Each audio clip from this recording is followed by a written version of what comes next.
മാഘമാസത്തിലെ ശുക്ലപക്ഷ ഏകാദശിയായ ജയ ഏകാദശി അല്ലെങ്കിൽ ഭൈമി ഏകാദശി ഇന്ന് ഏകാദശിയും മഹാദ്വാദശിയും ചേർന്ന് വരുന്ന ദിവസം 29-ാം തീയതി ജനുവരിയിൽ നമുക്ക് അനുഷ്ഠിക്കാവുന്നതാണ്. ഏകാദശി തിഥി സ്റ്റാർട്ട് ചെയ്തത് ജാനുവരി 28 4:35 മുതൽ ജാനുവരി 29 1:55 വരെയുള്ള സമയത്താണ് ഏകാദശി തിഥി നിലനിൽക്കുന്നത്. അപ്പോൾ ഏകാദശിയും ദ്വാദശിയും ചേർന്ന് വരുന്ന 29-ാം തീയതി ജാനുവരി നമുക്ക് ഏകാദശി വ്രതം അനുഷ്ഠിക്കാവുന്നതാണ്. കഴിവതും ഉപവാസം അനുഷ്ഠിക്കാൻ ശ്രമിക്കുക. അതിന് സാധിക്കാത്തവർക്ക് പഴങ്ങളോ പാലുൽപ്പന്നങ്ങളോ ഉപയോഗിക്കാം, കിഴങ്ങ് വർഗ്ഗങ്ങൾ ഉപയോഗിക്കാം. കഴിവതും ജപങ്ങൾക്ക് വേണ്ടിയിട്ട് ഉപയോഗിക്കുക. എല്ലാ ഏകാദശിയെയും പോലെ തന്നെ ഈ ഏകാദശിക്കും ബ്രഹ്മഹത്യാ പാപം പോലും തീർക്കാനുള്ള അത്രമാത്രം പ്രാധാന്യമുള്ള ഏകാദശിയാണ്.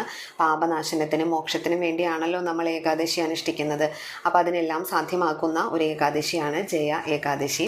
ഇനി ഇതിൻ്റെ ഹരിവാസര സമയം വരുന്നത് ജാനുവരി 29-ാം തീയതി 7:14 രാവിലെ 7:14 മുതൽ വൈകിട്ട് 7:14 വരെയുള്ള സമയമാണ് ഹരിവാസര ടൈമായിട്ട് പറയുന്നത്. ഈ സമയത്ത് കഴിവതും നാമജപങ്ങൾക്കായിട്ട് ഉപയോഗിക്കുക. വിഷ്ണു സഹസ്രനാമം ജപിക്കാൻ സാധിക്കുന്നവർ അത് ജപിക്കുക. അതല്ലാത്തവർക്ക് നാരായണ മന്ത്രം ജപിക്കാം.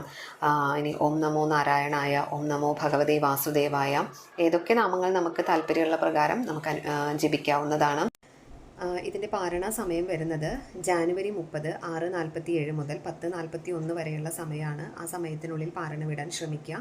തുളസി തീർത്ഥം സേവിച്ചുകൊണ്ട് നമുക്ക് വ്രതം അവസാനിപ്പിക്കാവുന്നതാണ്. നമ്മൾ വ്രതം ആരംഭിക്കുമ്പോഴും അവസാനിപ്പിക്കുമ്പോഴും തുളസി തീർത്ഥം സേവിച്ചാണല്ലോ ചെയ്യുന്നത്. ഇനി എങ്ങനെയാണ് വ്രതം അനുഷ്ഠിക്കേണ്ടത് എന്നുള്ളതിൻ്റെ ഡീറ്റെയിൽഡ് വീഡിയോ നമ്മൾ അതിൽ ഡിസ്ക്രിപ്ഷനിൽ കൊടുക്കുന്നതാണ്. അത് നോക്കാം കേട്ടോ.